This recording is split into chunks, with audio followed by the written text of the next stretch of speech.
యోహాను సువార్త 12వ అధ్యాయం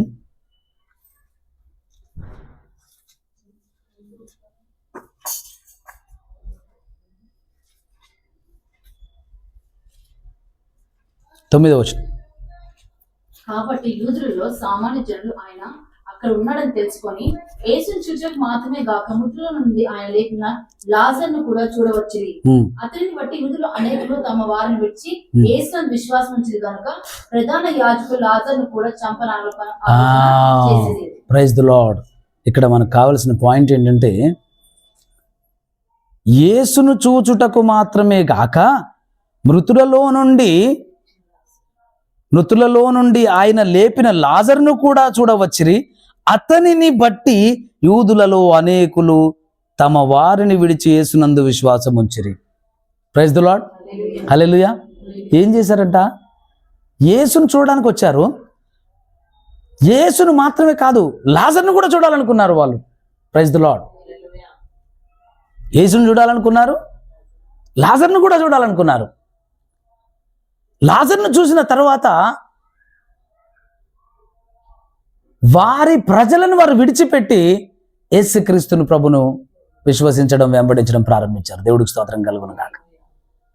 ఇంకా శాస్త్రులకు, ప్రధానులకు, ఇంకా వాళ్ళకి ప్రధాన యాజకులకు ఇంకా వేదన, మంట వాళ్ళకు. ఎవరి మీద?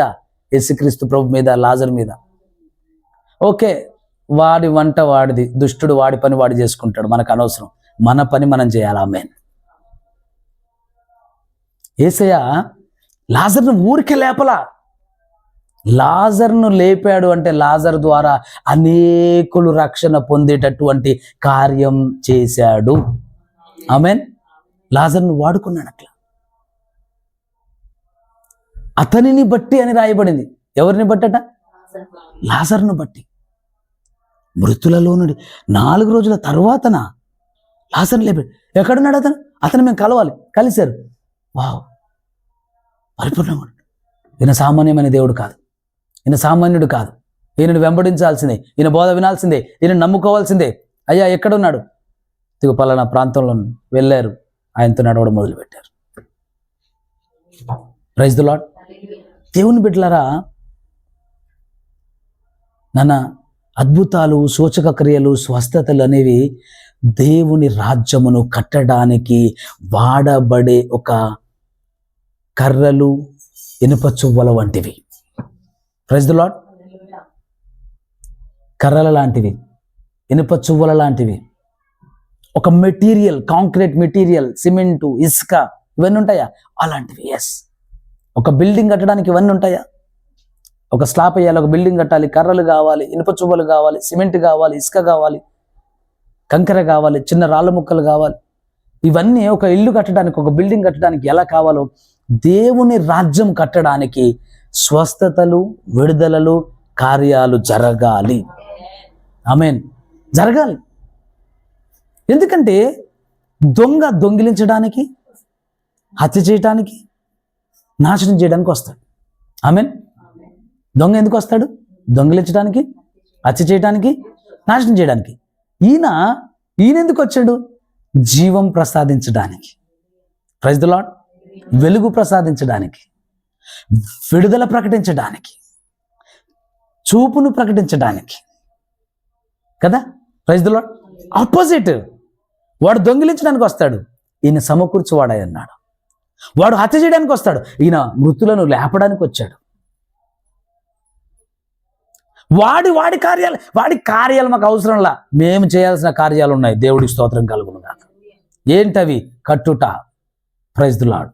దేవుని రాజ్యాన్ని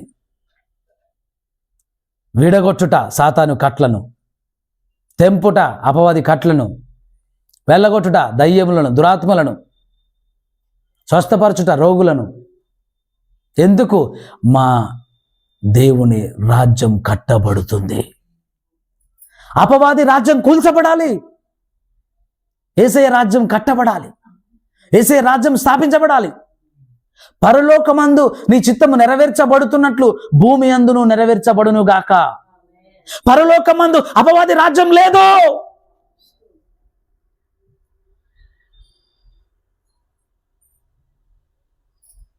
There is no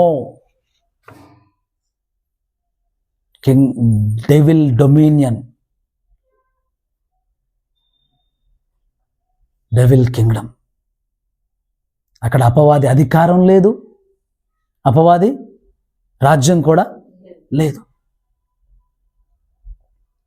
ఇక్కడ కూడా ఉండకూడదు. ఆమేన్. అది నీ చిత్తం పరలోకమందు నెరవేర్చబడుతున్నట్లు భూమి అందును నెరవేర్చబడును గాక. ప్రభు యేసుక్రీస్తు వారు నేర్పిన ప్రార్థనలో ఒక భాగం ఇది. ఎలా ఉందయ్యా పరలోకంలో నీ చిత్తం? సమాధానము, సంతోషము, ఉత్సాహము, స్తోత్రము, స్తుతిగానము. Praise the Lord.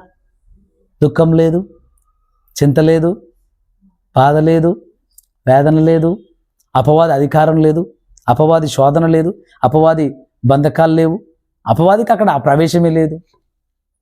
Hallelujah, praise the lord. లేదు. అలాగున దేవుని రాజ్యం ఇక్కడ కట్టబడాలి.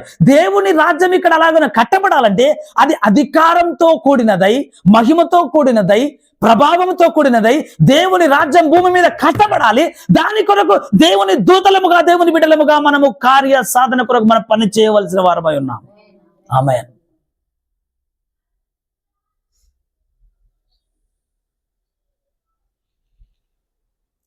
అపవాదికి చోటు ఇవ్వకుడి.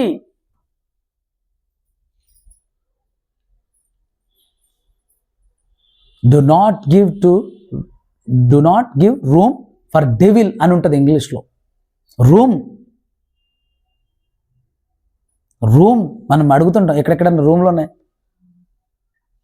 రూమ్ అంటే ఏంటి? ఒక గది. తెలుగులో చోటు అన్నాడు, కానీ ఇంగ్లీష్లో రూమ్ అంటే ఒక గది. అంటే మనం చోటు అంటే చిన్నగా అయిపోయింది, కొంచెం తెలుగులో చాలా చిన్నగా చేసినట్టు అనిపిస్తుంది కదా. అపవాదికి చోటు ఇవ్వకుడి. చోటు అంటే కొంచెం కూర్చోడానికి చోటు ఇయరా అన్నట్టుకుంటుంది. కూర్చోడానికి రూమ్ ఇయరా అన్నాడు ఎవరు అడగడు. అడుగుతాడు ఎవడన్నా? ఎంత తెలుగు రానుడు కూడా అంత తెలివి తక్కువ తెలుగు మాట్లాడు కదా. కూర్చోడానికి రూమ్ ఇస్తారంటే కూర్చోడానికి ఎందుకు ఇస్తామంటే రూమ్ మీరు ఉంటానంటే చెప్పండి, నెలకు అద్దె పే చేసి ఇస్తాం. ఇంగ్లీష్లో రూమ్ అన్నాడు. అంటే రూమ్, మన హృదయంలో గదులు ఉన్నాయి. మన హృదయంలో గదులు ఉన్నాయి. హృదయంలో గదులు నిజంగానే ఉన్నాయి. కొన్ని గదులు అప్పుడప్పుడు రక్తం గడ్డగడ్డి మూసుకుపోతే డాక్టర్లు కొత్త గదులు వేస్తుంటారు మళ్ళీ. వాటిని గదులు, దమనులు నిజంగానే ఉన్నాయి. ఆ హృదయంలో పరిస్థితి ఎలా ఉంటుందంటే ఒక రూమ్లో మమ్మీ, ఒక రూమ్లో డాడీ, ఒక రూమ్లో భార్య, ఇలా ఉంటారు. కొందరికేమో ఆ హృదయంలో ఇంకొకరు ఉండరు, ఎవరో ఒకలే ఉంటారు. ఇంకా ఎక్కడో తగులుతుంది ఒక ఆమె ఉంటుంది. ఇంకెవరు ఉంటారు ఇక ఆ హృదయంలో. ఆ ఇల్లంతా ఆమెకే ఇచ్చేస్తాడు. ఇక ఆమె ఏం చెప్తే అది చేస్తాడు, ఆమె కోసం బతుకుతాడు. ఎలాగా? సంసోన్ లాగా. ఏం చేశాడు సంసోన్? తన హృదయం నిండా దయ్యాన్ని పెట్టుకున్నాడు. దలైలాని పెట్టుకోలే, ఆ దయ్యాన్ని పెట్టుకున్నాడు. మొత్తం ఇచ్చాడు. ఇక రూమ్ కాదు, టోటల్ ప్యాలెస్ చెప్పాడు. మొత్తం నువ్వే, నాలో మొత్తం నువ్వే. అసలు అది ఎంత దలైలాతో వెళ్ళినా ఉన్నా కూడా దేవుడు కోపం రాల. నిజంగా నాకు దేవుని ప్రేమను చూస్తే ఆశ్చర్యం వేస్తుంది. ఎంత ప్రేమిస్తాడు మనల్ని. కొన్నిసార్లు మనం మెంటల్ చేష్టలు చేస్తాం, తిక్క పనులు చేస్తాం. అట్ల కర్ర తీసి వాతలు పెడతారు ఇంట్లో అధికారం ఉన్న వాళ్ళు ఉంటే. కానీ ఆయన అట్లా పెట్టడు. క్షమిస్తాడు. ఎంతో కష్టం. ఇక చిట్ట చివరికి ఇక ఆయనకు ఇంపుగా ఉండదు. ఇక అది పెంట అయిపోతాడు. అప్పుడు ఆయన ఉండలేడు, ఇంక అక్కడ వెళ్ళిపోతాడు. అంతే. సంసోనును విడిచిపెట్టి వెళ్ళిపోతాడు. అక్కడ రాయబడి ఉంటుంది, సంసోనును పరిశుద్ధాత్మ విడిచిపెట్టి వెళ్ళిపోయినట్టుగా అక్కడ రాయబడింది. దేవుని ఆత్మ సంసోనును విడిచిపోయాను. వింటున్నారా? అంటే రూమ్ అంటున్నాడు ఇంగ్లీష్లో. అపవాదికి ఇవ్వద్దు, గది ఇవ్వద్దు, చోటు ఇవ్వద్దు. ఎందుకు? మనము దేవుని రాజ్యం నిర్మించే వాళ్ళమై ఉన్నాం. దేవుని రాజ్యంలో నివసించే వాళ్ళమై ఉన్నాం. దేవుని రాజ్యంలో ఒక ప్రాముఖ్యమైన ఒక పనికి వచ్చే పాత్రలమై ఉన్నాం. ఆమేన్. దేవుని రాజ్యంలో వాడబడే ఒక అమూల్యమైన ఒక విలువైన పాత్రలమై ఉన్నాం. మనం అపవాదికి ఎందుకు చోటు ఇవ్వాలి? అపవాదికి చోటు ఇవ్వకూడదు. మాటలతో ఇవ్వకూడదు, చూపులతో ఇవ్వకూడదు, తలంపులతో ఇవ్వకూడదు, ఆలోచనలతో ఇవ్వకూడదు. అపవాదికి చోటు ఇవ్వకూడదు అంతే. అప్పుడే దేవుడి రాజ్యం బలముగా కట్టబడుతుంది. నీవు దేవుడి రాజ్యంలో ఉండగలుగుతావు. అపవాది క్రియలను లయపరచాలి. అపవాది బంధకాలను తెంపేయాలి. అపవాది చిక్కులను పెరిగివేయాలి. అపవాది అల్లిన ఉరులను పెరిగివేయాలి. అది దేవుడి చిత్తమై ఉన్నది. అంతేగాని అపవాదితో నెమ్మదిగా కొంచెం కొంచెముగా అపవాది వైపు చూడకూడదు. Praise the Lord. హల్లెలూయా. అపవాది గద్దించడమే అంతే. ప్రభువుకి విధేయులమై భయభక్తులు గలవారమై అపవాది విషయంలో హెచ్చరించే వాళ్ళం, గద్దించే వాళ్ళం. ఆమేన్. అందుకే నేను అంటున్నాను, దేవుని సంగమా, దేవుని బిడ్డలారా, లాజరు స్వస్థత పొందాడు, సజీవుడయ్యాడు.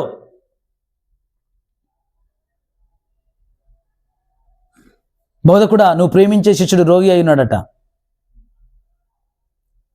అది మరణం కొరకు వచ్చింది కాదు, దేవుని కుమారుడు మహిమ కొరకు వచ్చింది. ఆమేన్. ఆ తర్వాత 2 రోజులు అక్కడే ఉన్నాడట ఆయన. 2 రోజులు అక్కడే ఉన్నాడు. మళ్ళా ఆ మాట విన్న తర్వాత కూడా 2 రోజులు అక్కడే ఉన్నాడు. సమాధి చేయబడిన తర్వాత 4 రోజులు అయిపోయింది, అప్పుడు వచ్చాడు ఆయన. ఏంటి ప్రవ్వా? ఉంది, పర్పస్ ఉంది. Praise the Lord. ఉద్దేశం ఉంది. నేను ఆలస్యం చేయడంలో ఉద్దేశం ఉంది, నేను ఆగటంలో ఉద్దేశం ఉంది. ఏంటి ప్రవ్వా? నేను ఆలస్యం చేశాను, నేను ఆగాను, కానీ దీని తర్వాత జరగబోయే మహిమ కార్యం ఉంది. లాజర్ను చూసి నన్ను వెంబడించే జనం పెరగబోతున్నారు. దేవుడికి స్తోత్రం కలుగును గాక. కేవలం లాజర్ను చూస్తే ఈయన నమ్మాల్సిందే అంటారు వాళ్ళంతే. ఎందుకు? 4 రోజులు కుళ్ళిపోయిన శవం సైతం బయటకు సజీవంగా వచ్చిందంటే ఈయన కాక ఇంకెవరు దేవుడు? ఈయన మాట కాక ఇంకెవరి మాట వినాలి? ఈయన మాట కాక ఇంకెవరి మాటను స్వీకరించాలి? ఈయన బోధ కాక ఇంకెవరి బోధ వినాలి? ఈయన శక్తిమంతుడు, ఈయన చెప్పే మాటలు సత్యమై ఉన్నవి. ఆమేన్. హల్లెలూయా. దేవుని సంగమా, దేవుని బిడ్డలారా, ఆయనను చూసి తమ వారిని విడిచిపెట్టారట. లాజరు, నీ మృతిలో నీవు తిరిగి లేచుటలో ఇంత గొప్ప విషయం ఉందా? అవును, అవును, అవును, ఉంది.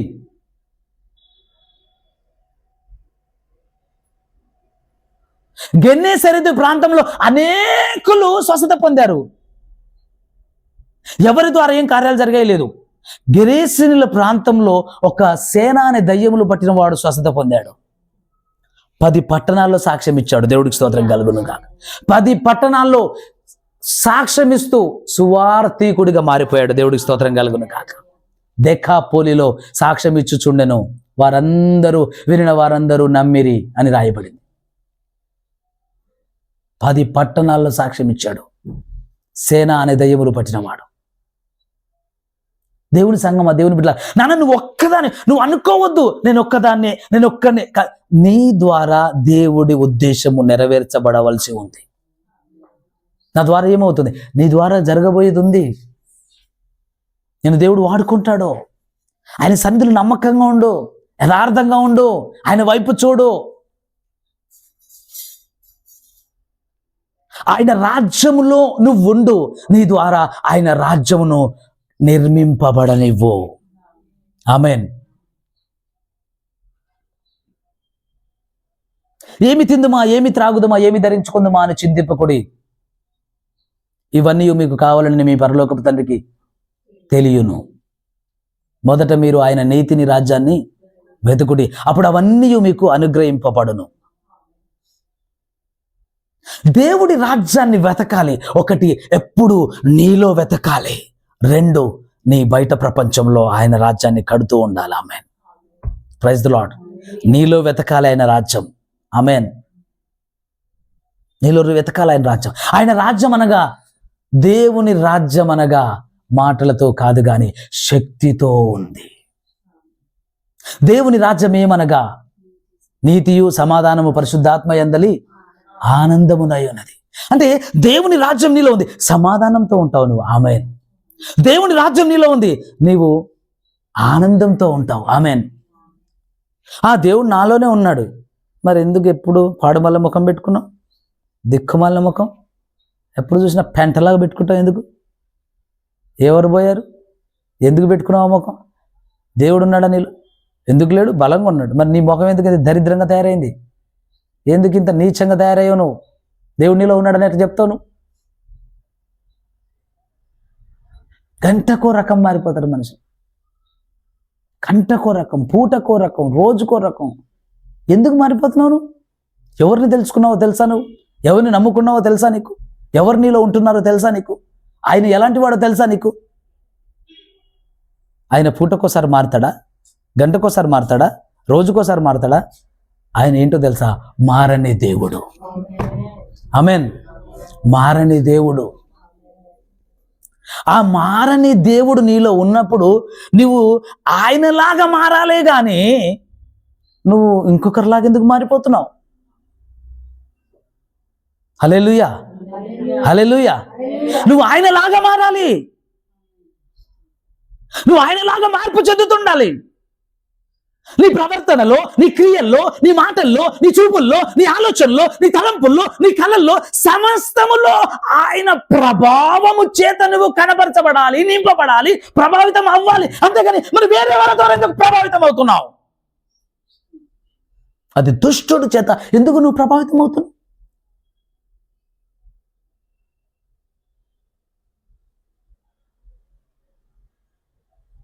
ఇదివరకే నేను మీకు చెప్పి ఉన్నాను, మీతో పంచుకొని ఉన్నాను. నేను డ్రైవ్ చేసుకుంటూ వెళ్తూ ఉన్నాను, ఒకతను సడన్గా నాకు ముందు వచ్చాడు. అతనే బూతులు తిడుతున్నాడు. నేను మాత్రం చిరునవ్వును చెరుపుకోలేదు. దేవుడికి స్తోత్రం కలుగునుగా. పోరా పాపిష్టోడా, నీ కొరకు నా నవ్వును ఎందుకు జరుపుకుంటాను నేను? దేవుడికి స్తోత్రం కలుగునుగా. నా సమాధానం నా తండ్రి ఇచ్చాడు. నీ అంతలో నువ్వు అడ్డొస్తావు, నీ అంతలో నువ్వే బూతులు తిడతావా? అయినా నేను దేవుని స్తుతించడం అన్నాడు. దేవుడికి స్తోత్రం కలుగునుగా. నవ్వుకుంటున్నాను హాయిగా.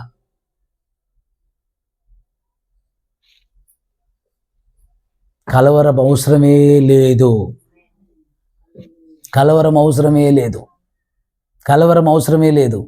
నీటి పొంగును చూసినప్పుడు, ఆ గాలిని చూసినప్పుడే పేతురు మునగడం ప్రారంభించాడు. యేసయ్యను చూసినంతసేపు నీళ్ళ మీద నడిచాడు. ఎటువైపు చూస్తున్నావు? ఎందుకు కలవరం నీకు? ఎందుకు దుఃఖం నీకు? ఎందుకు భయం నీకు? ఎందుకు ఆందోళన నీకు? ఏమైపోతుంది? ఏమీ అవ్వదు. ఏమయ్యింది? మన వెందు ఎన్ని తరాలు వెళ్ళాయి? మన ముందు ఎన్ని తరాలు వెళ్ళినాయి కదా? లెక్కించగలమా మనం? మన వల్ల కాదు. మన గ్రంథాలు చూపిస్తుంది కొన్ని తరాలు, అవే మనకు చెప్పడం చేత కాదు. ఆ మాటకు వస్తే మనం ఇంకా వేరే తరాలు చెప్పగలమా? చెప్పలేం. కోట్ల లక్షల మంది తరాలు తరాలు తరాలు, వేల తరాలు, లక్షల తరాలు పోయాయి. ఏం జరిగింది? ఏం ఉద్ధరించారు? ఏం సంపాదించారు? ఏం దాచిపెట్టారు? ఏం తీసుకెళ్లారు? మహానుభావుడు ప్రసంగి ఏమంటున్నాడు? ఈ సూర్యుడి కింద అంతా వ్యర్థం, వ్యర్థం. నరుడు పడుతున్న ప్రయాసం అంతా వ్యర్థం. నరుడు పెడుతున్న ఘోష అంతా వ్యర్థం. ఆలోచనలు, చింత వ్యర్థం.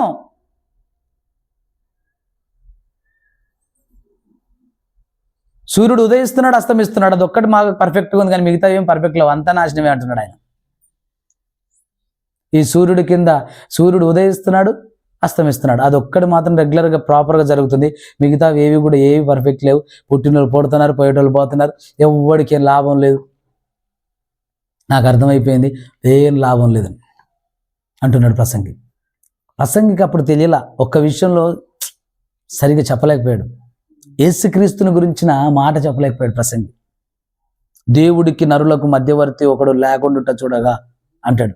ఏయ్, ఎక్కడున్నాను? ఉన్నాడు ఒక ఆయన, రాబోతున్నాడు ఆయన, ఆయన గురించి చెప్పలేదు.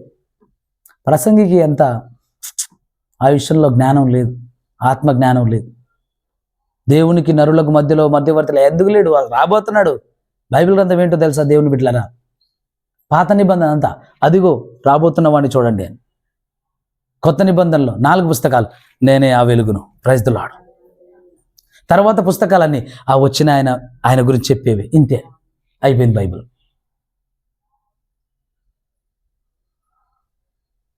ఇదే బైబిల్. అదిలేని సంఘటనలు, అనుభవాలు, దృష్టాంతములు, కథల్లాగా, స్టోరీలాగా మనకు వాళ్ళ జీవితాలన్నీ లిఖించబడ్డాయి. ఏవి కథ కాదు, ఏది స్టోరీ కాదు, అంతా కూడా సంఘటనలే, జరిగిన విషయాలే. కానీ క్లియర్గా అర్థం చేసుకోవాల్సింది మాత్రం అదే. రాబోతున్నవాడు మోషే మొదలుకొని సమస్త ప్రవక్తలు ప్రవచించింది, బోధించింది, వేచి ఉండింది అని యేసుక్రీస్తు ప్రభువు అంటాడు. ఎందరో ప్రవక్తలు ఇవి చూడగోరి చూడలేకపోయారు అంటాడు, వినగోరి వినలేకపోయారు. మీరు ధన్యులు, మీరు చూస్తున్నారు, మీరు వింటున్నారు. ఇది వినగోరి చూడగోరి ఎందరో ప్రవక్తలు చూడలేకపోయారు, వినలేకపోయారు, ప్రవచించారు. రాబోతున్నాడు, నా వంటి ప్రవక్త ఒకడు మీలో నుంచి పుట్టును, వాడిని నమ్మని వాడు నశించును అంటాడు. ఎవరు? మోషే. Praise the Lord. అక్కడి ఇక్కడికి వచ్చే వరకు 4 సువార్తల్లో ఎవరు? నేనే ఆ వెలుగును, నేనే ఆ జీవాన్ని, నేనే ఆ సత్యాన్ని, నా ద్వారా తప్ప ఎవడును తండ్రి యొద్దకు చేరలేడు. ఆయన అంటాడు ఒకానొక సందర్భంలో లోకాధికారి వచ్చుచున్నాడు. లోకాధికారి అంటాడు, ఈ యుగ సంబంధమైన దేవత అంటాడు, ఈ లోక సంబంధమైన, యుగ సంబంధమైన, ఇదంతా ప్యాటర్న్. కానీ ఒక సమయం వస్తుంది అప్పుడు అంటాడు, భూమి మీదను పరలోకం మీదను నాకు సర్వ అధికారం ఇవ్వబడింది. ఆమేన్. నీకు సర్వాధికారం ఇవ్వబడిన తర్వాత వాడు అధికారం ఎట్లా అవుతాడు? ఇంకా కాడు. Praise the Lord. అపవాదిని ఓడించాడు, అపవాదిని జయించాడు, మరణపు ముళ్ళును విరిచాడు, మరణమును, పాపమును, చీకటిని సమస్తమును జయించి మనకు ఆ జయ జీవితం అనుగ్రహించి ఆయన అక్కడికి వెళ్ళాడు. మరలా మనం ఒంటరిగా ఉంటామా అంటే లేదు, ఆత్మగా మళ్ళా మనలోనే ఉన్నాడు ఆయన. ఆమేన్. దేవుడికి స్తోత్రం కలుగును గాక. మనకు చాతగాని వేళ ఆయనే మనలో నుండి సమర్థుడిగా యుద్ధం చేస్తున్నాడు. మనకు చాతగాని వేళ మనలో నుంచి ఆయన సమర్థుడిగా విజ్ఞాపన చేస్తున్నాడు, మొలుగులతో ప్రార్థన చేస్తున్నాడు, ఎక్కడేం మాట్లాడాలో బోధిస్తున్నాడు, ఎక్కడేం చెప్పాలో చెప్తున్నాడు. అద్భుతకారుడు, ఆలోచనకర్త, గొప్ప దేవుడు, బలవంతుడైన దేవుడు, అల్ప ఒమేగా, నిన్న నేడు నిరంతరం ఏకరీతిగా ఉన్నవాడు ఆయనే మన ప్రభు అయిన యేసుక్రీస్తు నజరేయుడైన దేవుడు. Praise the Lord. హల్లెలూయా. దేవుని సంగమా, దేవుని బిడ్డలారా, ఒక్క లాజరు సమాధిలోంచి బయటకు వచ్చాడంటే మార్తా సంతోషం కొరకు, మరియ సంతోషం కొరకు కాదు, దేవుని కుమారుడి మహిమ కొరకు. అంటే అక్కడితో మాట అయిపోయిందంటే నానా అది అక్కడితో కాలేదు, కంటిన్యూషన్ అవుతానే ఉంటుంది. దేవుడికి స్తోత్రం కలుగును గాక. చనిపోయిన వాడిని లేపాడా? ఎక్కడ? పలానా వారి సోదరుణ్ణి. ఇప్పుడు అతను ఉన్నాడా? ఎవరు? యేసుక్రీస్తు అంటున్నావా? యేసుక్రీస్తుని మొన్న కలిశాను, నాకు లాజర్ను చూడాలంది. యేసుక్రీస్తు బోధలు కూడా విన్నాను, నాకు లాజర్ను చూపించండి ఒకసారి. లాజర్ దగ్గరికి వచ్చి యేసుక్రీస్తు బోధించినప్పుడు విన్నారు, లాజర్ను లేచిన లాజర్ను చూశారు, ఇంకా కన్ఫర్మ్ అయిపోయారు. యేసుక్రీస్తు ఎక్కడుండో చెప్పండి, మేము ఆయన బోధలు వినడానికి వెళ్తాం. దేవుడికి స్తోత్రం కలుగును గాక. తమ ప్రజలను, యూదులను విడిచిపెట్టారు, యేసుక్రీస్తుతో చేరారు. నాన్న అద్భుత కార్యాలు కావాలి, స్వస్థత కార్యాలు కావాలి, సూచక్రియలు కావాలి, మహత్కార్యాలు కావాలి. ఈ అంత్య దినాలలో బహుబలముగా కావాలి. ఎందుకు అంత బలంగా కావాలంటే వాడు కూడా అంత బలంగా పనిచేస్తున్నాడు. వాడు కూడా ఎవరిని మింగుతున్నా అని సమయం కొద్దిగా ఉందని వాడు కూడా తన బలమంతా వాడుతూ పనిచేస్తున్నాడు, పరిగెడుతున్నాడు, గాండ్రించి సింహంలాగా పనిచేస్తున్నాడు. కానీ మనము నిజమైన సింహపు ఆత్మ గలవారమై ఉన్నాము. ఆమేన్. నిజమైన యూదా గోత్రపు సింహము యొక్క ఆత్మ చేత నింపబడిన వాళ్ళం మనము. నిజమైన యూదా గోత్రపు సింహపు వారసులమై ఉన్నాము. ఆమేన్. వాడు గాండ్రించి సింహం లాగా, కానీ మనం నిజమైన సింహాలం. ఆమేన్. వాడు గాండ్రిస్తే ఏమీ అవ్వదు, కానీ మనం గాండ్రిస్తే వాడు పారిపోవాలి. Praise the lord. ప్రార్థన చేసుకుందాం. సర్వోన్నతుడైన దేవ, జీవము గల దేవానికి వందనాలు, స్తోత్రాలు చెల్లిస్తున్నాం ప్రభా. ఇదిగో నాయన తండ్రి, ఈ నీ మాటలు ప్రభా మరి యూట్యూబ్ ద్వారా, ఫేస్బుక్ ద్వారా తండ్రి ప్రభా సంఘంలో బిడ్డలు ఎవరెవరైతే వింటున్నారో తండ్రి నీవు మాట్లాడిన వారందరిని బట్టి నేను స్తుతిస్తున్నాను దేవా. ఈ నీ మాటలు నాలో మాలో అందరిలో యేసుక్రీస్తు నామములో ఫలించును గాక, ప్రభావపూరితముగా ఉండును గాక. అపవాది రాజ్యములను కూల్చేవారముగా యేసయ్యా నీ రాజ్యములను మేము కట్టువారముగా ఉందుము గాక. నీ రాజ్యములో బలమైన పాత్రలుగా ఉందుము గాక. నీ రాజ్యములో బలమైన పనిముట్టుగా ఉందుము గాక. యేసుక్రీస్తు నామములో ప్రతి ఒక్క బిడ్డ నీ మహిమ కొరకు ఫలించును గాక, దీవించబడును గాక. యేసు నామములో ప్రార్థిస్తున్నాం తండ్రి. Amen, amen, amen. God bless you. దేవుడు మిమ్మల్ని దీవించును గాక.